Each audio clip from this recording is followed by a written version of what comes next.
Libya's bloodshed will continue unless foreign powers stop backing Khalifa Haftar.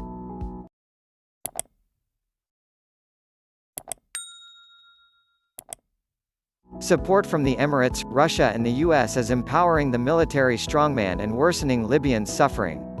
In Abu Ghraib, on Libya's frontline, the militiaman's scars read like a roll call of the wars that have roiled the country since the fall of Muammar Gaddafi in 2011.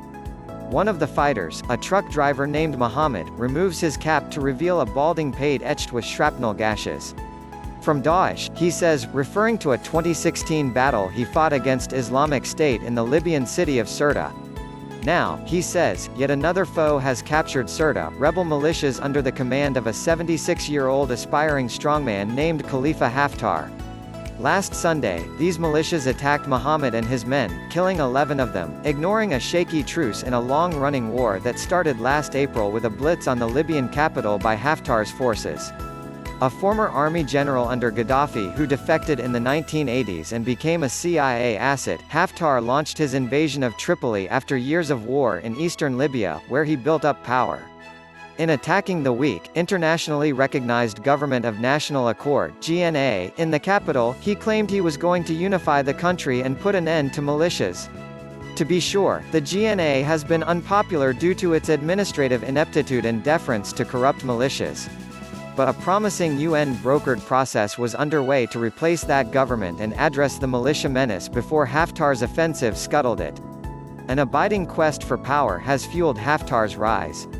When I met him in 2014, he told me even then of his plans to invade Tripoli, promising to eliminate Islamists of all shades through imprisonment, exile or death. In pursuing his ambitions, he has deployed brutal tactics. In 2015, his allied militias in Benghazi admitted to me that they had carried out summary executions and stoked tribal divisions. One of his lieutenants faces a standing arrest warrant for war crimes. Haftar responded to this by promoting him.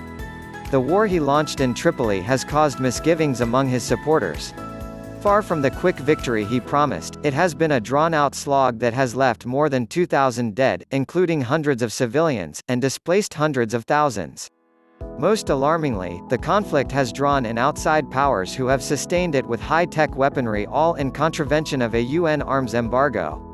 On Haftar's side is a bloc of authoritarian and anti-Islamist Arab states, the United Arab Emirates, Egypt, Jordan and Saudi Arabia. The Emirates' role has been especially destructive. Its drones and fixed-wing aircraft have conducted hundreds of strikes, according to the United Nations, causing scores of civilian deaths. French support is also key. Driven by a misplaced zeal for Haftar's virtues as a counter-terrorist and stabilizer, Paris has been sending him clandestine military aid for several years. Added to this are the hundreds of Russian mercenaries who arrived at the Tripoli front last September, helping Haftar break the stalemate. While Moscow is not firmly wedded to the general, its strategy seems to be to egg him on and then reel him in order to shape a settlement to its liking. But that has not gone entirely to plan. Last month, he walked out of a ceasefire meeting convened by Moscow. On the other side is Turkey, whose Islamist-led government has long been at odds with the Emirati-led bloc.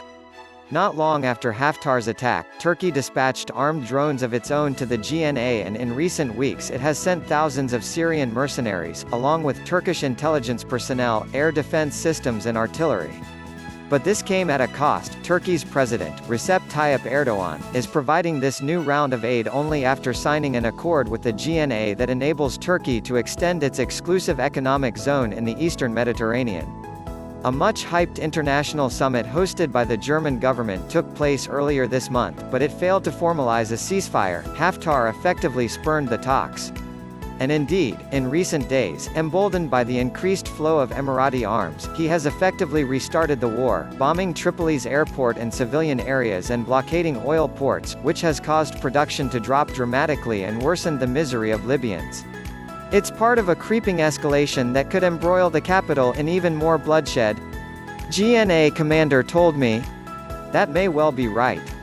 Washington needs to jettison its tacit and sometimes explicit support for Haftar, epitomized in a phone call in April 2019 by Donald Trump to the general endorsing his attack on Tripoli. While that enthusiasm has somewhat cooled because of Haftar's alliance with the Russians, there's still more that the US can do, especially in areas where Washington has unique leverage. These include halting Haftar's illegal effort to unilaterally sell oil on the global market, getting the Emirates to stop arming his forces, and backing a UN Security Council ceasefire resolution that would include strong provisions against embargo violators and human rights abusers. In the meantime, it's Libyans who suffer, from the constant fear of shelling or air strikes, 16-hour blackouts and the sense that their fates are being decided from abroad. Libya's like a cake, the mayor of Yefren, a town in Libya's western mountains, told me last month. Everybody wants a bite. Frederick Wary is a senior fellow at the Carnegie Endowment for International Peace and author of The Burning Shores, Inside the Battle for the New Libya.